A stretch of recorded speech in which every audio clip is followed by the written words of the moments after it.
record on your recording, and I believe that any second now. We're up. In fact, the finger of Vinnie says, "Hold on, hold on, stand by." There we go. All right, there we go. They're going live. That's New York Vinnie, And and that's he's in Michael Seattle, Knight. Washington. And Yeah, where are you, Mikey? You're in California. I'm in So is Pasadena, me. California. We just call it Greater LA, big part of LA County. Where, by the way, I have my ballot and I have my brochure, which I won't bother to show you. Just trust me. The mail-in thing works beautiful in California. If you're in another state right now and thinking that we're idiots for mailing it in, you just don't understand the turnout is extraordinary as a result of everybody being able to vote quietly and safely and accurately at home. Well, we have not gotten our ballots yet here in Snohomish County. Well, Have according I? to the news services of America, it's countdown time. Yes. Day number 19, whatever it is. Yeah. I don't. I mean, I kind of like it the other way, where you go to the ballot box Oh and yes. you show up and you put your ballot in the box and everything. And you know it's going in there, and you meet the old ladies at the. Although I shouldn't say the old ladies, I was one of those old ladies at the election thing, and the polling place, and you got the candidates standing outside. Please vote for me on your way in there. It's the only way you know that there's a Communist Party candidate running, because he's standing out there asking you for his vote, and he hands you his thing, and you look at it and he says, "Crap, this makes more sense than anything else I've heard." Yeah. Not in California. No campaigning at the polling place. Well, but you can stand. I think it's 100. Well, I don't know what it is in California. In Pennsylvania, it's like you got to be 150 feet away. Pennsylvania's got some interesting laws. I think we're seeing that revealed in this latest conflict between the madmen and the politicians. Yeah, Pennsylvania. I feel like I should go back there and reinstate myself as an inspector of elections, God, you which I remember me? I was. used to do stuff here. Yeah. I used to, because they actually now for the third year in a row since I've left Pennsylvania, have sent me a letter asking me if I will come in a week before election day and Come in pro bono. supervise an election. Well, I think that's a compliment to your service to the state of Pennsylvania and the Oh Commonwealth yeah, yeah, therein. yeah. No, it's I listen. I took a lot of pride in representing. For anybody that doesn't know, 4 years ago, I guess it was 5 years ago now, I was elected a inspector of elections in Allegheny County, Pennsylvania. That's a good way to get chased home by a mob these days. Yeah, yeah, these days, but in those days, it was still relatively calm. The we had a polling place that was in the basement of a Lutheran church, and we had a crew of people, and some of them were a little weird. The two Well, old Martin ladies Luther, that Martin, were Martin there, Luther was a little weird. You got to Luther was a remember, little strange. he was a little strange man. But there was a very nice lady that worked there with me, and she was the assistant inspector of elections. And we worked together. And, they have a weird, among many things that they do weird in Pennsylvania, is they send the absentee ballots to the polling place. When you are an inspector, you go to the county elections board, and you pick up a package, and in that package contains the keys to the voting machines, which are pre-delivered, and the register of voters, the sheets that you have to fill out, logs for when those voters come in. You have to keep them all in order. They all have to correspond because they all have to tally at the end of the day. And they also send you all of the absentee ballots Who? that they have received for your election district, um, your precinct, I guess, up until the moment that you get the kit. What do you do with the absentees? And you have to open and count the absentees. They don't count them. Well, I guess they recount them at the Board of Elections because you have to bring them back that night.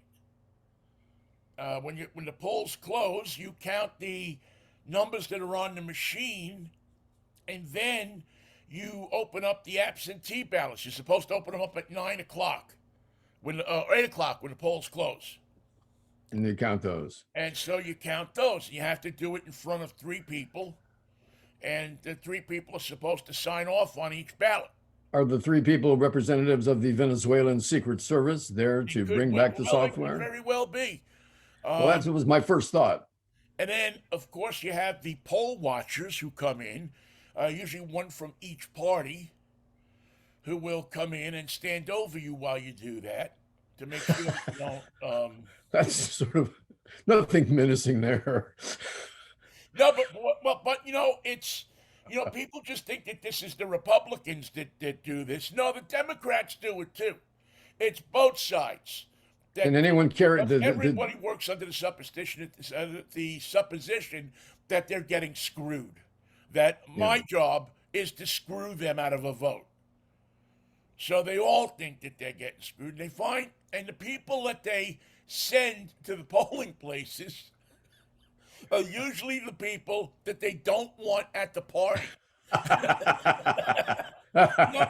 You know how you go on, you see you go and it's election night, and let's go to Jimbo's headquarters down at the Washington Hotel in Washington, Pennsylvania. There's a bunch of people standing around eating some food and, trying to hit on, whoever they can hit on and all that kind of stuff. And, usually one of them has a straw hat on with red. Well, the ones that they deem not cool enough to be at that party, they send them out to watch the polls. Send them out to watch the poll. Yeah, go to Green Lake and watch the poll there, and we'll call you when we want you to come back. But don't call us. Don't call us. We won't come back before the candidate takes the stage. We'll be having a good time. We won't hear the phones. It's just you're good there till midnight, right? Good. Stay till midnight. There you go. So yeah, that's the caliber of person who is standing over you, watching you try to do your work. Or in some cases, taking a manager like yourselves and preventing you from doing your work if they can. Well, to Pennsylvania's credit, they have roving constables, election constables. And what they do is they hire off-duty cops for the day, and they roam around to the different polling places, and you have a number, and if anybody is there giving you crap, you call a number, and the constable is going to be there pretty much within 10 minutes. Too sweet. Yeah, they're going to be, they're all over the place. They're roaming around. This is a guy who says, stop struggling for a living.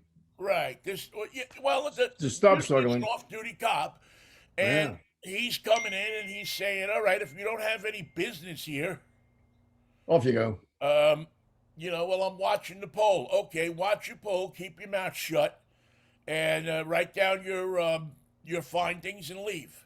Be nice to your fellow creatures and none of that. Yeah, and so you generally don't get the biggest thing that you get in Pennsylvania are the people that want to stand over you while you're opening the absentee ballots, because they are convinced that that's where the fraud can take place. And to be fair, if you wanted to do something, that's where the fraud could take place. You could, the ballots are recorded, so they have to be accounted for. You could, I guess, somehow manipulate the count of who's voting for who, but you, without a doubt, would get audited and it would get picked up. The recount catches it every time. You can't recreate it twice. You're not the only one that counts it. You just mark it down on a piece of paper, and that's the initial count. But when you take that thing down to the Board of Elections, these are where they have the people that have been working there since Lincoln started the Board of Education. And I'm not talking about, I'm talking about Abraham Lincoln, and they've been there since then, and they go through those things with a pretty fine tooth comb. So I have faith and confidence in the election process, and it's probably pretty much the same in most states. It's the case. North, Pennsylvania, of all the states that we know of, coupled with Michigan, Arizona, Nevada, they require an accurate vote from people like you who's just doing it to get the numbers right. That's they need that more than ever because it looks like the people are going to do the right thing in Pennsylvania. The polls tell us that the brains have a slight edge, but you can't be certain about that. And there's some very negative vibrations trying to run for office in Pennsylvania right now. right? You've already have the one guy, Mastriano, who's basically said, if I get elected, I'll pick out an attorney general that will go with me anytime I need him to go with me, which And is the trains to the camp will run on time. right, which is not what you want. You want somebody who's going to be fair and objective. And I think that Josh Shapiro has been a fair and objective attorney general in that state, but he's now running for governor. And Mastriani criticized him and his family for sending their Jewish kids to a Jewish school, Yeah, well, calling Mastriani's it. a dick. I mean, I'm ashamed that There this he guy's is. even Italian. Really, I mean, he doesn't belong being an Italian. He's too. He's just. I don't know much about him. I wasn't familiar with him in the state, but I was familiar with guys like him. And there's this, subculture, racist. They're taking stuff away from us. Yes, yes, same old The saw. white people kind of guy that's and woman. I mean, there's the Wendy Bells of the world, and all of that. She was a right wing talk show host that got I don't know, got booted off with KDKA for some reason. Anyway, For content. That's well, what she was doing. yeah, Content and insubordination. I think she gave some people some pretty, told them not to take the vaccine, not to, she was a real anti-vaxxer, and she said, now she's got the Wendy Bell Network, Oh, good. which is just like you and I got the Mikey and Vinnie Network. The only part that I've got at Vinny is the net. I got the net over here in the closet, but if you've got the works, God, we should put those two together. I got the works in the closet too. We should put that together and see what we get. We got. By the way, it is Mikey and Vinny on a Friday, and we're starting here talking a little bit about the elections because if there's anything, Mikey, that I want to get across to people, it is that this is important. That this election is going to mean something, and every single vote is going to count. There's nothing else you've got. There, your big reputation and your loud mouth and your talking on the street corners and calling into talk show hosts. That's very interesting programming. It's hateful and it's negative and it's counterproductive, but it doesn't get you anywhere. It doesn't get you one step down the road to a better country and a better way to live. And the only way towards that, and it's absolutely proven itself over and over again, is your vote. Yeah. And that's what makes the difference. That's why Vinny's going to vote, and I'm going to vote, and everyone I know is going to vote, and my entire extended family is going to vote. And for all the good reasons, because we're under siege as a nation. This is not the right time to go towards the Civil War attitude that some people would prefer. This is the time to go to peace and prosperity. And of course, if you're in the baseball game, pitching and power, as I always say. Yeah, I mean, and the other thing, Mikey, is that not only should you vote, but you also need to, I think, this is just me, but I think you need to pick up the phone, and if you have friends in Pennsylvania, if you have friends in Arizona, if you have friends in New York, you need to pick up the phone and talk to them about voting. Make sure that they get out and vote. Tell them that it's an important thing. Peer pressure is a thing. I mean, it really is. And if you got people in your car club, or you got people in your bridge club, or you got people in your golf club, or whatever club you belong to, or cousins or friends that you converse with them, even if you don't converse with them all the time. Pick up the phone, send them an email, and ask them, please go out and vote. Don't tell them how to vote. That's their business. Don't let me down. Don't just get out there and vote. Don't let me But down. it's important. I think this time, if because if this country keeps going the way it seems to be going, it's your vote's going to count less after this election. Not Your freedoms necessarily. are going to be less after this election. You have the choices between less and more. Do you want more freedom? Do you want more help? Do you want more education? Do you want more of the things that make this a great country? Or do you want less? Of everything. Less freedom, less rights, Less less safety. safety, less of everything. More concerns about all forms of your life, because not only are there people who were robbers, rapists, and murderers before this all happened, but you'll be now encouraging and empowering every meathead proud boy to take over his little corner of the world, make sure that it's safe for Americans of his ilk. And that's, by the way, here's a question for you. Who is Liz Truss? Anyone? Shortest, well, not First name Liz, shortest, last 'cause I name think there was Truss. shorter people in her, but least time served as Prime Minister of England, and also she holds up a lot of buildings. The Truss without the, Truss, well, yes. she's like the flying buttress of British history. Yes, but it seems that people over there did not trust her much. Well, they didn't trust her at all after they figured out that she had an economic plan that had no actual basis in financial and monetary reality, which means it didn't last long enough for the paper. The ink did not dry on the paper before they said, Liz Truss, I'm sorry, but this cannot be your plan. You finally told us how you're going to pay for everything that you've been barking about for a while. And now we realize it can't be done. Anything you want to say? I'm a fighter, not a quitter. And Yeah, I quit. I quit. I loved the whole thing with the head of lettuce, which is gonna last longer, Truss or the head of lettuce, and the head of lettuce won. The head of lettuce won, and going away. Head of lettuce looks much better than Liz Truss does at this point in his career. And who are they going to bring back? It looks like, No, not Schmarmy, not him, not yeah, Boy no, I Boy. think he's got a shot, Mikey. I think that, Boris the Spider. No, no, no. I yeah, don't I want think that. that Boris the Spider. He ought to use that as his campaign song. I think he Uh, absolutely should. See him climbing up Parliament. Too bad, and too bad John Entwistle's dead and won't be able to see how wonderful that cash could be. He'd have a cocaine party, and everybody bring your own spider. Well, you know me. I God, think, whatever gets you through the night.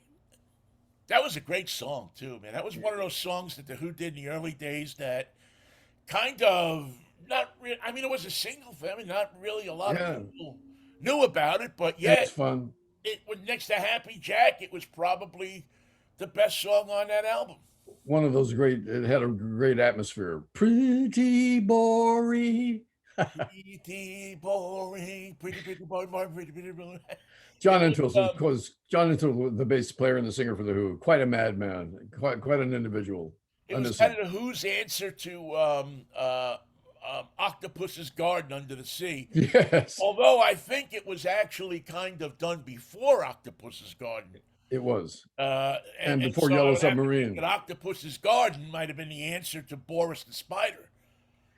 Well, the funny thing is that why would the group like the Who, with all their power pop leanings, why would they do a novelty song like that? And it's because that they were crazy people. If you look at them as individuals, they're all madmen of one ilk or another.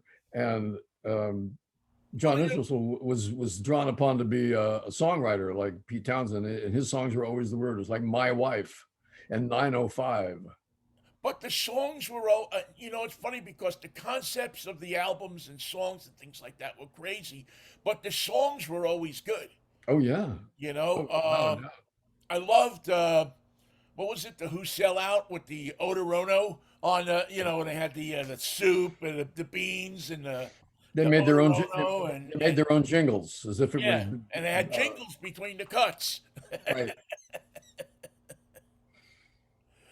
And then they went and did Tommy and got all serious. The Who sellout. Well, first sell out, so you have the money to do something serious. Then do something serious. Problem with Quadrophenia was it took so damn long to play it. But what are you going to do? Yeah, yeah, and it was, but it was one of those bands that had all of the edge of the British invasion. Oh yes. All of that was there, even though they were probably a year behind. Um, most of the other, I think, what was their first tour over here? 65, right? Late 65 or 66? Their management screwed it up and they came late. They did Yeah, not. They did yeah. not come in the But boy, first wave when they because came, they showed up. yeah. Oh yeah. They knew how to put on a show. They knew Yeah, how to burn down the place. yeah. I mean, I remember the first time I saw The Who, somebody had told me you got to go see this band because they just destroy everything at the end of the show. And no, you got no real no. Come on, no. Seriously, go see him. No. All right, you go down to Fillmore East and hang out for the show. At about midnight, they're just parking their guitars inside the amplifiers. I I didn't think about it in the same way as I do now, but when you think of all the beautiful guitars that Pete Townsend destroyed, Oh, it makes me sick. I, I know it. I I know thought it does about it. that actually. This must be. I thought it must be a very expensive band to. How do they make any money doing this? Well, a cheap Squire will cost you $300 or $400. The more expensive custom-made Fenders are going to cost over 2,000. So why are you? What is it within you that takes a beautiful instrument and thinks that it's better when it's in pieces? It's not. And he did it with countless Rickenbackers. He broke Rickenbackers to pieces. They But break easier they than didn't do it Fenders. with props. It wasn't. I mean, No. I remember I was watching a film and with my kid, and he's all right. They used no, those weren't props. Well, watch. Speaking of John Entwistle, They were playing. Speaking of John Entwistle, watch him when the shit starts to come down. The drums are flying off the top of the drum kit stand, and Townsend is spinning his guitar and doing all that. John Entwistle unplugs, takes his bass like it's his baby, and backs up. You can have my amplifier, you can have my boots, but you can't have my bass. Back away, get away, all of you. Oh man, I got to see one of the best shows I'd ever gone to in my life. Carnegie Hall. How do you get to Carnegie Hall, by the way? What? How do you get to Carnegie Hall? Practice. There's not a New Yorker that doesn't know the answer to that joke. I don't think. If they do, if they don't, they're not a New Yorker. Uh, 71 maybe 60 not 70 71 maybe 72 latest. Good year for music. um Carnegie Hall, Cheech and Chong, Oh God. Sha Na Na, and Keith Moon. Just Keith Moon? Just Keith Moon as the MC of the show, Oh and he God. walks out in drag. I thought he would change every 5 minutes. Well, he actually did. He came out, and the most memorable moment of the show, and I wonder if Donnie York even remembers this, my pal and Sha Na Na, is at the end, they closed the show out by Keith Moon sitting behind the drums of Sha Na Na, of Jaco Marcelino, and playing a version of Caravan that took the wallpaper off the place. I mean, it was scorching. Yeah. It was scorching. And if you ever see a tape of that show, you ever find I'm sure something somewhere on YouTube. Watch the final, 10 minutes of the show. It was worth sticking around for.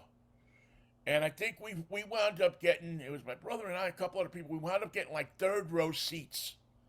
You got a pretty good drum sound in Carnegie Hall, do you? Yeah. Or you can hit a pin drop in Carnegie Hall sounds good. Yep.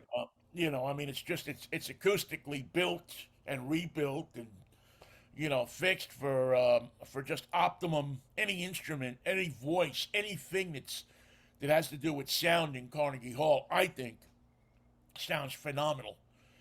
And It's just a night, and I don't think he died too long after that, to be honest with you. So I forget what year that was, but it wasn't that show might have been in June or July, and I think, as a matter of fact, I know he died in September.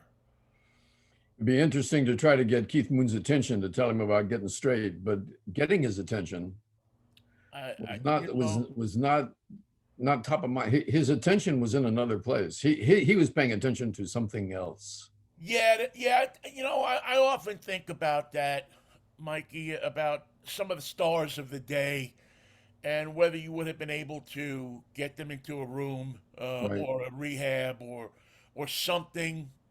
And I think there was just a brand of character that was around in those days and even before. I mean, James Dean was one.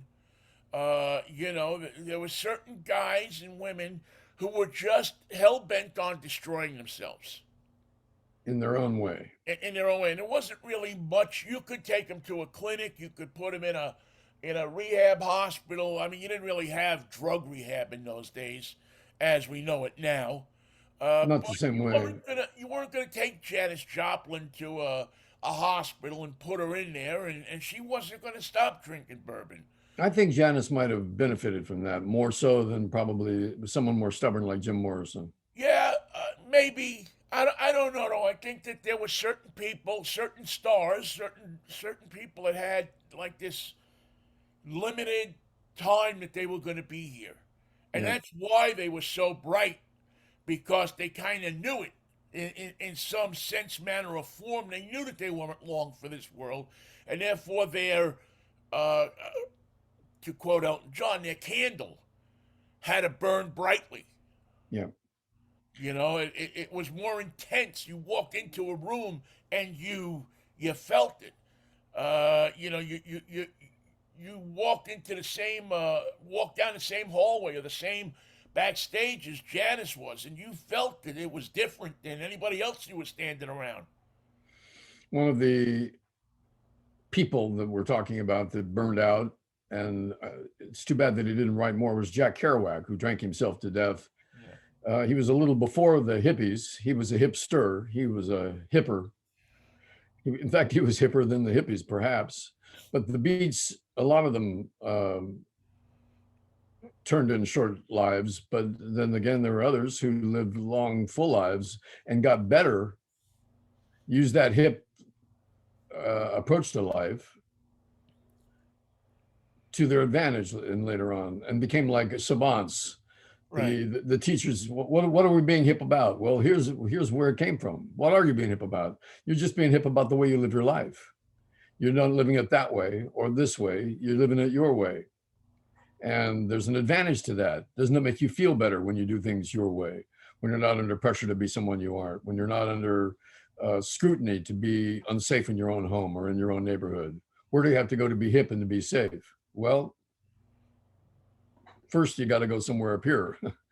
And then you make that alternative lifestyle permanent. And that's what the Beats did. They kicked open the door and the hippies went through because the door was open. Yeah. Yeah. I would agree with that. I would But it hurt Jack Kerouac. All that dreaming and all that promise hurt him in a lot of ways. And man, he drank himself right on and out. well, I mean, you get, I mean, in those days, again, you go back to those days, there wasn't a lot of, to drink every night was to be adored, was to Yeah. be looked at and held up in a special place. Geez, I mean, how many guys at work in the 60s bragged how drunk they were when they drove home at night? It was a whole generation. Like, oh man, you should have seen me on the Grand Central Parkway last night. I was blind. I couldn't see, but I made it home. I must have had my hand out the door. So I mean, it was a whole different mindset. And whether that mindset was a reaction to prohibition or whatever it was, um, Post-war mores. yeah, yeah, it just after the war, there was certainly a feeling that you better live your life quick, man, because you don't know what's going to happen. This nuclear bomb could go off at any time. Vladimir Putin could declare martial law right here in Milwaukee. It's possible. That's why the Braves left. To be truthful, because of That's why Eddie Matthews packed it up and said, "I'm going down to Atlanta." I'm glad you remember that because they didn't want to go, but it was the communists and Vladimir Putin made them leave. Well, yeah, and it was again, we always it always seems to come back to race, doesn't it? But it does. Their biggest star in Milwaukee didn't feel comfortable there. He wasn't comfortable there. Can you imagine talking about their basketball team at that time? You guys going to have 5 black guys on the team? That can't be right. This is No, Milwaukee. no, wasn't Where gonna are the happen. white guys? Where are the white guys? Is what I want to know. Yeah, where are they? Well, Milwaukee remains to this day a hot spot of racism.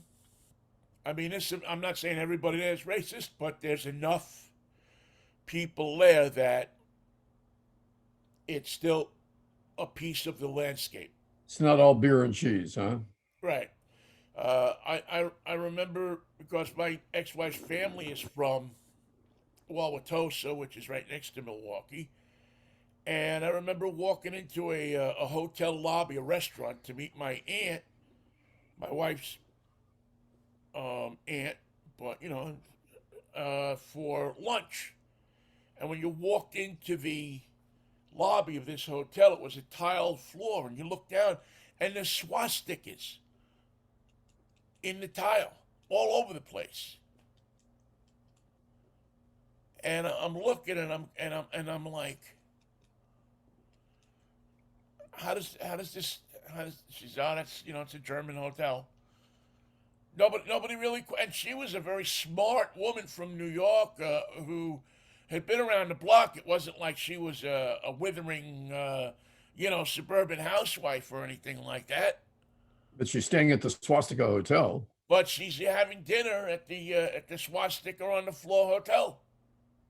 So I'm saying, It's an accepted part of. so was a veal und potatoes on the menu? Oh, there was schnitzel, and more schnitzel. Which I love German food, so I do too. make Dankeschön. a few sacrifices, I guess. But I was really uncomfortable in the place. I was Well, really that's like kind of. well, they call the swastikas. It's not an official thing. It's more of an appetite suppressant. Yeah. You're coming in, you're hungry, you see the swastika, you don't eat so much. It's good If for they you. would have taken the swastikas out, I probably would have spent another $100 in the joint. But Milwaukee has that, and Wisconsin, not in Madison so much, but in places around Milwaukee, there's still that vibe. That really kind of. The Third Reich. Yeah, well, I'll tell you what. If there's a civil war, it wouldn't surprise me that there was a big ass regiment coming out of Milwaukee. Well, they bring their own beer. As far as regiments go, that's an upside. Yeah, Most guys, what are you yeah, guys doing? We're a regiment. Well, you just can't be a regiment and come in. We brought our own beer. Oh, yeah. come on. This is the Peels Regiment. This is the Miller Regiment. Miller High Life. Miller High Life, the champagne of bottled Oh, beers. this is the High Life, friends. Marching from Milwaukee to Washington. You'll be organized by the time you get there. We'll find out who can march and who can't. Yeah, really. The ones with the bullet holes in them, those are the ones that can't march. And will we have dancing sandwiches on the way? Yes, we'll have sandwiches. When we get to Washington, We well, did I not got have to. dancing sandwiches. I mean, It's the just sandwiches got to move themselves along, right? Oh, Mikey, Mikey, Mikey. hey, we got some football this weekend, and some of it's going to be different because the San Francisco 49ers just pulled off a big trade. I saw that. I saw that. I saw that. Christian McCaffrey, longtime running from the Bay Area, by the way. He went to school at Stanford where he was a major star. Is coming back to play running back for the 49ers because Jimmy Garoppolo and those 49ers need a little hip. They have a couple of dynamic stars and why we don't go to Beto Samuel more or the tight end. I can't answer those questions. We're just not throwing. Our offense is not operating on anywhere near full cylinders. Jimmy is under pressure. When he's under pressure, he makes mistakes and the drives die. So a running game is a good solution for that. It's a good way to get him going. McCaffrey's the guy to pull it off. And I think it needed to be done because the 49ers were not going to go anywhere, and this limping along shape they're in. They're not quite a full team. And that's getting them a 50-50, a 500 record, Vin, because so many other teams in the NFL are playing weirdly too. It's a weird season with people like the Jets coming to the fore and people like the 49ers and the Packers and the Rams struggling. Yeah, it's yeah, you can't really put your finger. I mean, the Seahawks shouldn't be as good as they are, but yet, Geno Smith has shown that maybe a lot of people, including myself, were wrong. Well, you got Christian Herbert now as you're playing the Chargers this weekend, and that's going. I think it's a 1 o'clock. It's a 1 o'clock game, and I'll finally be able to see that because they show the Charger and Ram games here in LA. That's the only games I get, except for Thursday night. That Thursday night game last night was ugh. I didn't even I didn't watch. I turned in early last night. I was we've been having this smoke around Smoke. up here, and I was just man. Yesterday was the first time that I really had a lot of trouble breathing. Close enough that I was actually thinking at one point of going over to the hospital and The letting them hit me up with the oxygen. According to the headlines, it's some of the worst air quality in the world right now. It is. It's number one. I mean, Seattle's always complaining that it never wins anything. Well, it won There this. you go. Now there's breezes that have come in, and it's supposed to rain today, and that hopefully will tamp down some of this smoke and the fire and so on and so forth. But it's as bad as any place I've ever seen, including L.A. I've never seen, I mean, I used to go to L.A. in the smog days, and I don't know. I don't remember L.A. being this bad. Um, We're continuing with our heat wave. It's going to be, it was 90 degrees yesterday. It's going to be 90 degrees again today. And something came across my mind when you were talking there. I can't recall. Oh, speaking about football, Washington's got a big game. In fact, there's two big games in the Pac-12 that I know you're going to want to see. The first is UCLA and Oregon. It's 1 o'clock on Fox. And they're playing in Oregon. So UCLA has really got their hands full. right. It's not a traditional powerhouse. It's having its best year in 10 years. And I expect them to do well, but to beat Oregon at home, you've got to score 35, 40 points. It's a tough place to They're play, man. they're capable of doing it, but they're going to have to go to war with the atmosphere there. And Washington and Cal are playing, and that'll be well. Everybody will see that because it's the nighttime game on Fox, Saturday night Fox game. ESPN 7:30 night game. Yeah, that'll be a good one. Yeah, it's gonna be well, the Washington people are scattering around among themselves trying to figure out what's happening. Do Uh, they know how they feel about it yet? they don't know how they feel about it yet. They know that they know that they see light at the end of the tunnel. They're not sure if it's a freight train yet or if it's at the end of the tunnel. Just because every time they go out on the field, they're still not 100% sure what they got. Yeah. And it's probably going to be like that this year. They got off to a quick start, um, and maybe in some ways it hurt them because you know what happens sometimes when young men get off to a quick start, they get assy about it, and all of a sudden they think that nobody can beat them. And They think the find world's out, full of they think the world is full of dancing sandwiches. Ho right? ho. And they find out quick enough that anybody can beat us, really. It's not that hard. All you got to do is pay attention. And I think the UW is kind of finding that out, as the Cougars are. Who the Cougs playing this weekend? The Cougars have an interesting, they have a Thursday night game coming up that I'm actually going to try to go to. It's Thursday night in Pullman against Utah, and That's tough. that's going to be a tough uh, game for them. A tough road to hoe there uh, to beat Utah, and I don't know. I think that that's a team that has in Wazoo certainly tried to. I don't know. They've tried. They looked like they were going someplace, and much like the Huskies, they just stopped in their tracks. They don't seem to have ever really 100% recovered from giving up those 3 touchdowns in 3 minutes. They cooked it and it really hurt. They cooked it to a new extreme of cooking it, and We're not going to forget that one. yeah, it's not pretty now. As I said, they have Utah, who is now ranked 15th in the country, coming in on Thursday night, that's on going a to be Thursday interesting. night, which is going to be nuts in Pullman. I mean, it's going to be crazy uh, because there are so many Cougars who are going to make a weekend out of it. You know how that works. They're going to Oh, take yeah. off on Wednesday, and you won't see them again until Tuesday. Or so. Wednesday to Wednesday. I said I work a week. That's a week. Yeah, if you employ Cougars in your business, you may want to make alternate plans You got to because learn to expect these things. These are yeah, cougars. They're emotionally involved. They're not making rational decisions. This is personal, not business.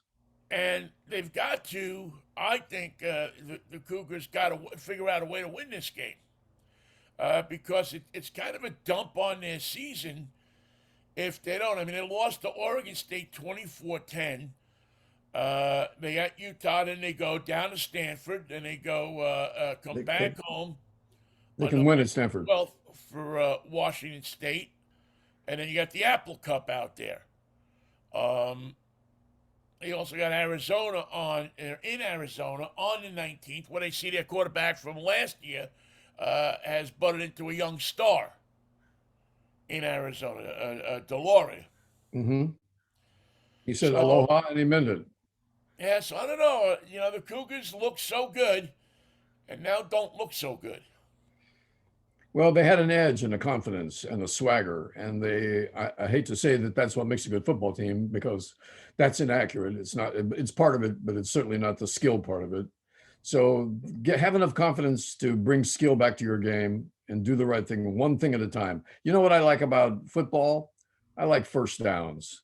Don't get a touchdown and don't show me what you can do. See if you can get a first down. You got 4 downs to do it. Now let's make sure we get a first down.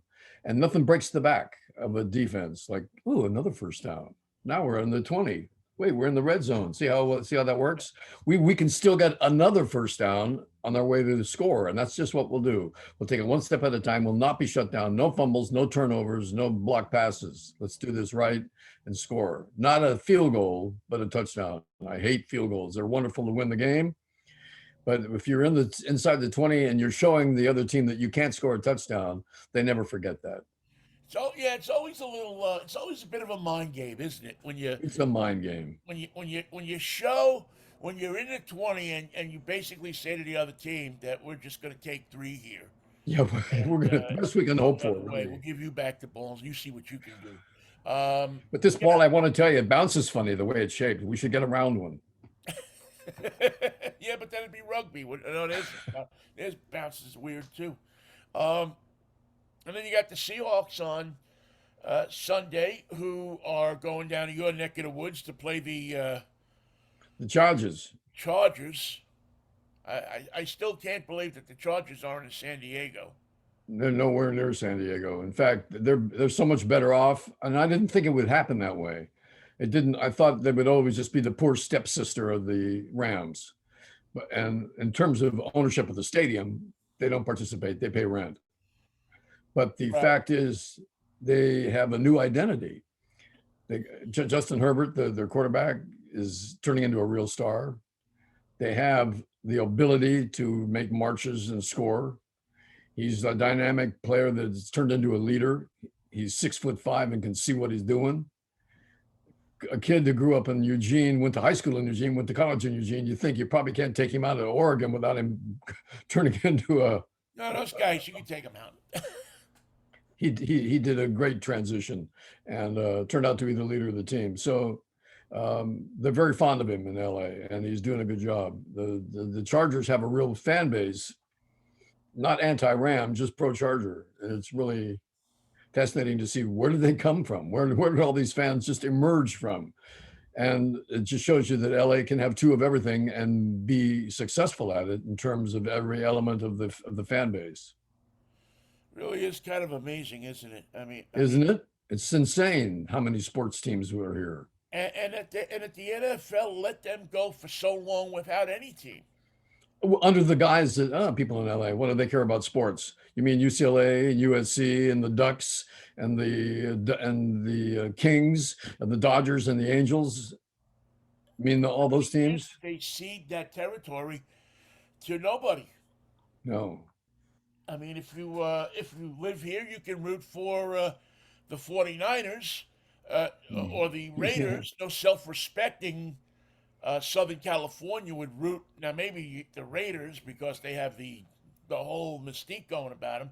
But no Southern California is going to root for the 49ers. It's just not going to happen. Actually, they had a big crowd. When the 49ers came down earlier in the year, they played at SoFi Stadium, and half the crowd was 49ers, and it was Really? kind of weird. And the same thing can happen on a given Sunday in Santa Clara with Ram fans. Yeah, I'm still. It's so funny because there's been tectonic shifts in the plates of California football. Everything's moved around, and it seems like everybody's kind of lost their. It's almost like you have three Golden State Warriors playing. You No home know, field advantage. yeah, yeah. It doesn't. I don't know. I mean, yeah, the 49ers are in Santa Clara, but that's not San Francisco. It's nowhere near San Francisco. It's 50 miles in the wrong They're not the place. San Francisco 49ers anymore. That's And the right. same thing with the Rams and the Chargers. The Chargers were good or bad. They belonged to San Diego, and the Rams, good or bad. It was a long time since they played in L.A. When they were there the first time, they were down at the Big A, and it was no, and they never. I mean, L.A. should have a team that plays in Los Angeles, shouldn't it? Well, the Inglewood is pretty close to Los Angeles. It's right there on the 105 freeway. It's not far from the airport. Yeah, yeah, I guess, but I don't know. Does the city identify with them now? The city of Inglewood? No, the city of Los Angeles does Oh it. yeah, they are the Los Angeles Rams and the Los Angeles Chargers. Yeah, Period. They're not the Southern California Hoosiers. right. Not the Golden State Warriors, which was again. They didn't want to call them the Oakland Warriors. In fact, they didn't. They just didn't and Right. wouldn't They and, just and said, never "Well, we'll have. call them Golden State. You can build a Coliseum for us, but we'll just. When they moved to San Francisco, that's when they put Oakland on their throwback jerseys. So they would play on a Friday night in San Francisco, and the shirts say Oakland Warriors. They said, now, finally, 40 years later, you admit where you played. Well, didn't they? But didn't they also have the shirts? But they played the Cow Palace then, right? When they had the shirts that said the city. Yeah, Yeah, that's where they had played the Cow Palace. At Rick that point. Barry. In fact, I think they played in two. They had an East Bay venue, and the Cow Palace was another one. And I can't remember where they played in the East Bay, but certainly wasn't the Oakland Coliseum. Wow. But they had extraordinary. Usually, when you have that kind of success in a funky building and you move it into a nice new building, it's too new. You can't win there. Yeah. But the Warriors proved that to be after finally getting their team together in terms of injuries. They proved that they could win, and Draymond Green is still my man. How many venues does Cal? I mean, unused venues now. I mean, there must be a ton of them out there in California. I mean, you got now the Oakland Coliseum that's not used anymore. Uh, you know, the basketball coliseum. I guess they're going to have concerts there and stuff. But is there any team playing there? No. You have No, the Forum. Did they not finally knock the Forum down? no, they refurbished it, the new fabulous forum, and also the sports center is still there as well. Right. So who's playing in those things? Nobody. Pink Floyd played They in the got two sports teams. center. They both play in the. Pink Floyd did the wall in the sports center and nearly burned the place down. They have wooden rafters, and when they crashed the plane in the first, when they crashed the plane in the first number, a fire started in the rafters, and so we're all watching one guy going across the catwalk with a fire extinguisher in his hand. I'll And put it out. he gets to the smoldering piece of stagecraft and playing it. And Roger Walter said, "That's it. Stop right there. Stop everything." Now he didn't mean just stop the band. He meant stop the light show, stop the sound effects, stop the cued sync in animation, stop everything that they were doing with the full band. And they stopped, put out the fire. He said, all right, are we ready to go? He said, cue it up to the flower. Like we knew what he was talking about. And you know, three, two, one, the flower opens, the lights come on, the helicopter flies, the band plays on the notes, and they continued without a hitch in total sync. And it was the most impressive thing I'd ever seen. They stopped an entire production and started it like that. And they were Wow. totally in charge. That's that's It's interesting. something. I, I mean, you don't want to. You don't want to burn down the building. They charge you for that. I think there's probably a rider in the contract somewhere that says if you burn down this building, your insurance company, and you Now, better have your place insured, I didn't gonna have move, to pay for it. but people who were smarter than I that night got up and said, I think I'm going to wait closer to the doors to see how this works out. Yeah, yeah. And I mean, I didn't. I stayed until, and then when they stopped the show, I wanted to watch them put out the fire. It never occurred to me what it would be like if we all had to get out. yeah, that never works out well. There's, No, there's just, time and time again, we've just seen situations where people have had to all exit quickly, and it just never. Somebody always seems to fall down in those things. since the COVID days, Vinny and I have been paranoid about our health, as you probably should have been. There's two things to know about right now. There is a severe respiratory infection going around among babies and young kids. Yeah. It's just like instant pneumonia. Everybody's going to, not everybody, many people are going to the hospital to seek treatment for that. Secondly, you know, the water level is low in Lake Mead. Right. That that has given rise to a brain-eating amoeba that killed a teenager last week who went swimming in Lake Mead. It goes in through the nose, onto the brain, where it begins to feast. And it is common, this amoeba, brain-eating amoeba, is common in warm water throughout California, Arizona, and Nevada, especially in hot springs and in shallow fresh water. So for your weekend, keep the nose, keep the nose above the water. Don't get into Lake Mead, none of that. And stay away from children with a cough because they've got pneumonia and they're going to have to go to the hospital. You don't want to follow up. This all started with cigarettes, didn't it? I mean, once they told you cigarettes was bad for you, then everything. Then there Everything was was nothing bad. left. But to my knowledge, they never had a brain eating cigarette. They got close. I don't know, man. I know some people who used to smoke that didn't seem like they had much of a brain. Uh, wow.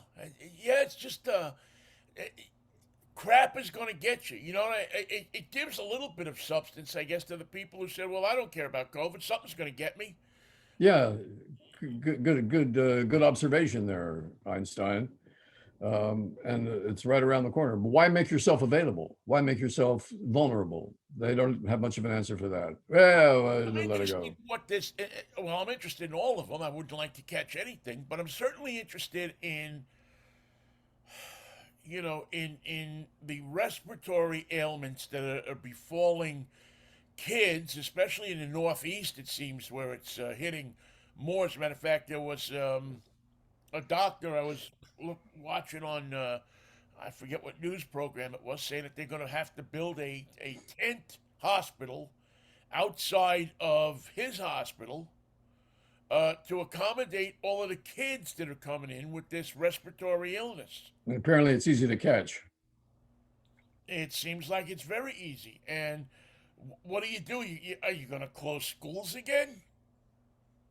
Are you going to, you're going to be making kids stay home, their parents stay home? What do you, what happens here now? Well, most parents that are erring on the side of safety might make their child stay home if it's affecting their neighborhood, their county, their area. Yeah, Uh, I as for don't the know. brain-eating amoeba, stay out of warm water. I told you to stay out of Lake Mead, but you wouldn't listen to me. Well, I wouldn't swim in Lake Mead anyway, Michael. You never know what kind of body part you're going to run into these days. Good Look point. at that barrel. Oh yeah, well there's Jimmy Hoffa. I mean, I've never Uncle been Mo- a Uncle fan of Moosh, swimming in Uncle Lake Moosh, Uncle Moosh told you not to go down there. I've never been a fan of swimming in Lake Mead. I've been on a houseboat in Lake Mead. I've been on a boat in Lake Mead, but there's something about Lake Mead that just it never really became a place where you'd want to swim to me. Well, when instead of thinking about the tuna fish sandwich that you're about to enjoy, you're thinking about the brain-eating amoeba because they go in through the nose, and you've already been in the water once before they told you about it. Oh, Vinny, did I tell you about the brain-eating amoeba? Where are they? In the lake with Oh, you? no, don't they have a sign up like here at Green Lake? They have a sign says we have some kind of algae in this lake, and if you jump in the lake, you could be scratching your lower part of your body for the rest of your life. There's stuff in the water. Don't. My advice is don't get in. Yeah, don't get in the water, no matter how hot it is. I don't see those signs at Lake Washington, so there must be something different. They have Um, them at Lake Mead, but the coast where the sign is about 150 yards that way. No one ever puts the two together.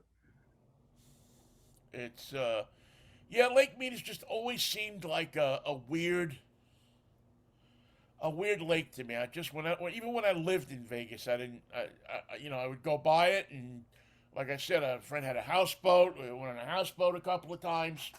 Um, but now Shasta doesn't bother me. I'll go in Shasta, and I think maybe Mike it has something to do with the warmth of the water. Yeah. Maybe because when you go in Shasta, the water's cold. It's less of an environment for stuff to live in there, unless you're a cold water salmon.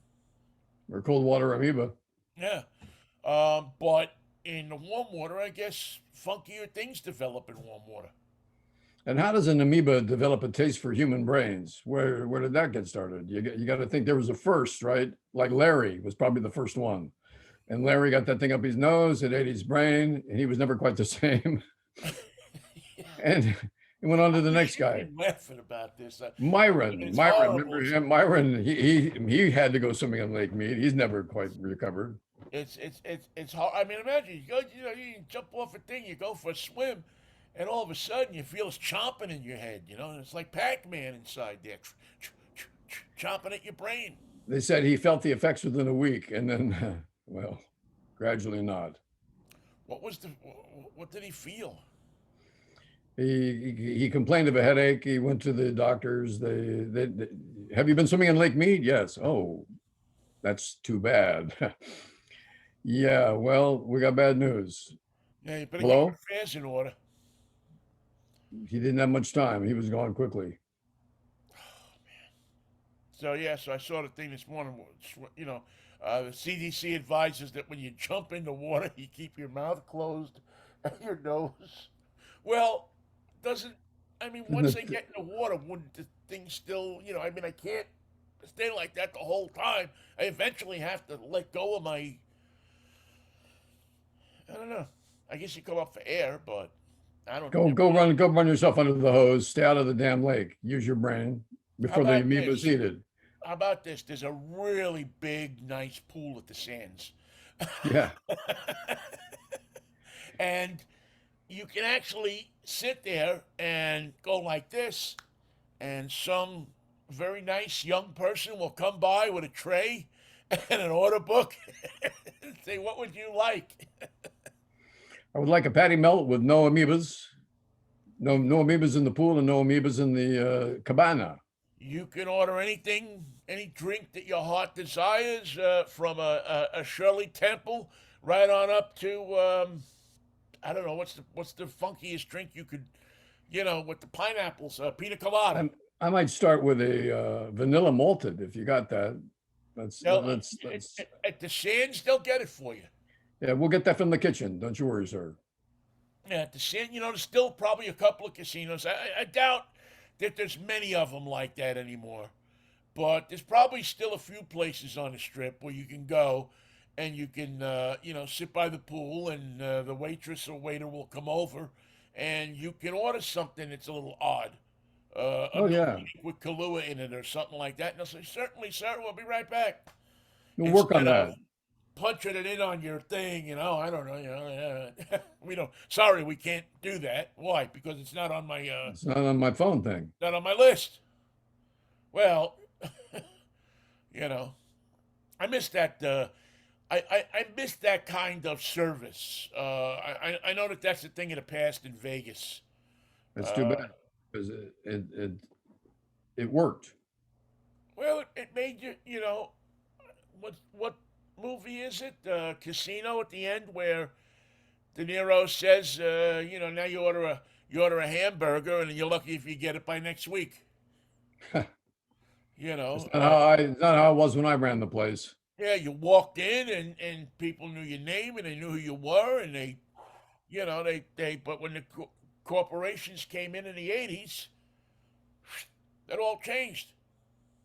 Everything was everything was different. They didn't know your name anymore. They didn't. Howard Hughes and the Mormon Mafia. Yep, Mormons. Yeah, it's it always is interesting to me how much the Mormons were involved. I didn't really know that about Vegas until, I don't know, a few years ago. But when I started to read about it and started to read how much they were involved, I was like, wait a second.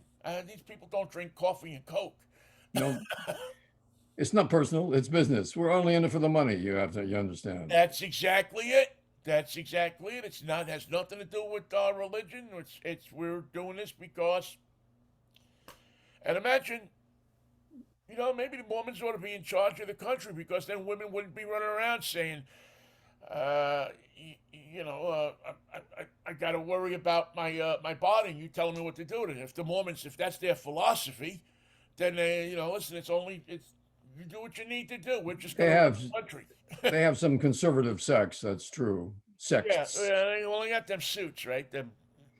There are suits and there's magic underwear, but they can't protect you from the lust of the Mormon desert. The magic. Hey, Vinny, I know what you should do. No, what, Mikey? What should I do? Tell us about your show tomorrow. Oh yes. We are gonna have a show. I'm gonna tell you, no matter what happens, unless the world ends tonight, we're gonna have a show at 8 o'clock tomorrow morning, and that show is going to be drive time, when we talk about cars. We will have a preview of the let's see, it's the Vinnie is the QX50, which is the fine Infinity, smaller SUV. We will take a look at. When's the last time you heard a review about a Buick, Michael? It was 1956. Roger Crawford was behind the wheel. It was a black and white highway patrol special. And I think it was 2150 150. by. Do you know that there's a guy running for Congress here named Dan Matthews? No, that ain't right. So there's Dan Matthews political posters all over the place. I neglected to snap a picture of one yesterday, but I will, and Monday I will put it up. The Dan Matthews for Congress. I don't know what Dan, the guy's deal is. Are he Republican, Democrat?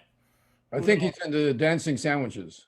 Dan Matthews and his dancing sandwiches on tonight on our stage, and we're also going to tell you about the Microlino.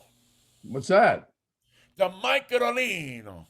Okay. Remember the bubble cars of the 50s, the Messerschmitt Yeah. and the Isetta had the one door that opened in the front. I love the I said I wanted one so badly. You can get one now. you can get a Microlino.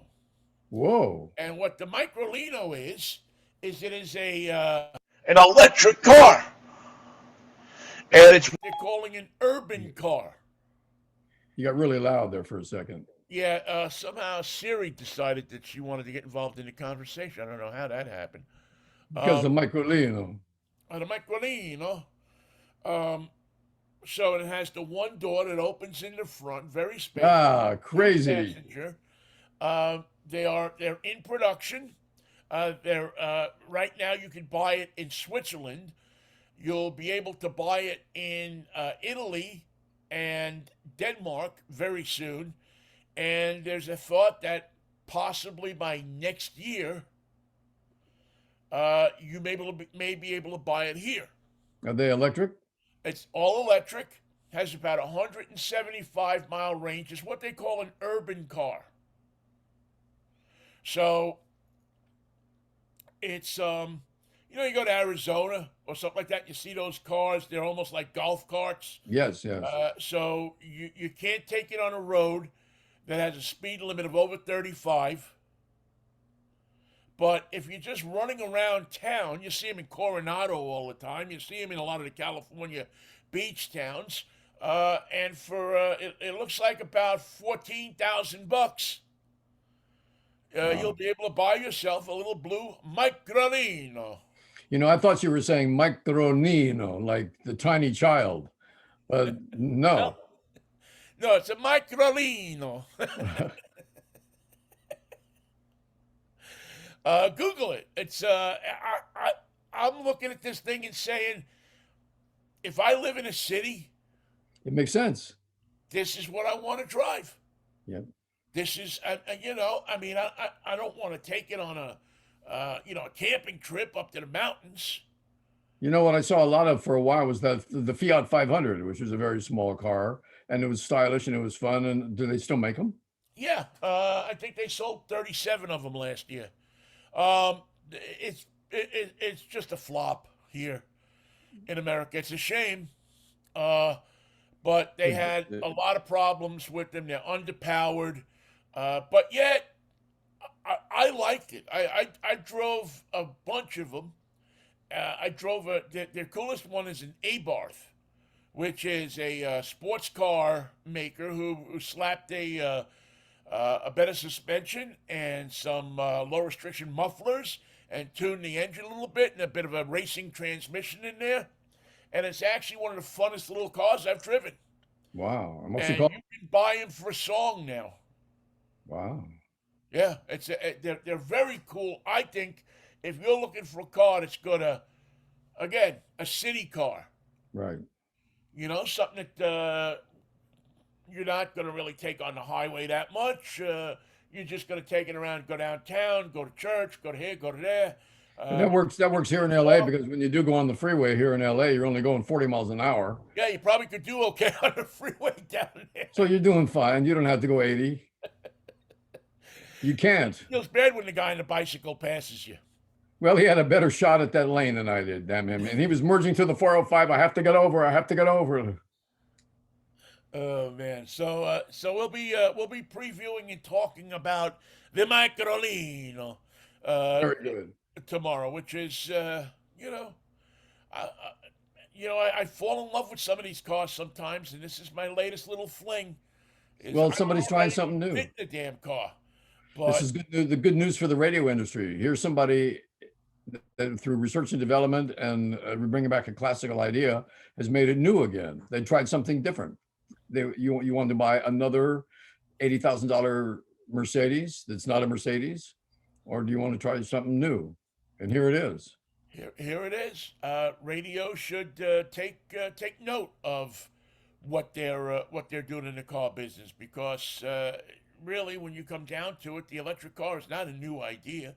No, It's something that was there at the beginning, and they've just gone back to it. Cars said, okay, we could either become extinct, or we can find a way to take this product that we have and make it renew it, make it relevant, make it take the concerns that people had about it, which was the pollution, and bring them down. And guess what?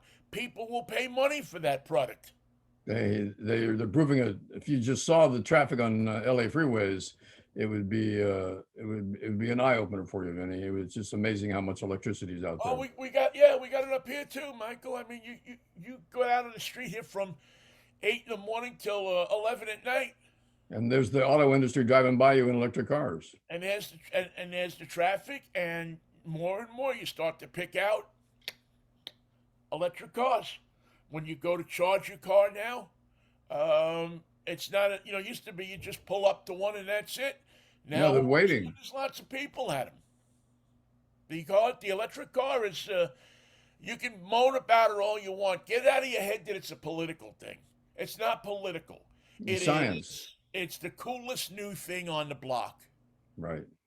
And when they get these things down and the cost of them is in line with what a regular car costs, what a gasoline engine car costs, they're going to take off. That's the only thing. That and the fact that you have to be a planner to own one. You have to be able to say, I'm going to go here, I'm going to go here, I'm going to go here, and the charging stations are here, here, here, and here, and I'm going to stop at this one and charge up. Yep. If you can do that, you can have an extraordinary driving experience. And Have a good show tomorrow, Vin. Have a great show. Mikey, always good to see you, man. Every Monday, Wednesday, and Friday. So I will catch up with you Monday if the Lord's willing and the creek don't rise. It'll be a manic Monday, a morose Monday, and I can't wait, Vin, to talk to you today. We'll talk. We'll talk. All right, Mikey. Peace, love, and Manischewitz, baby. See you. What Bye. a wine. What a wine.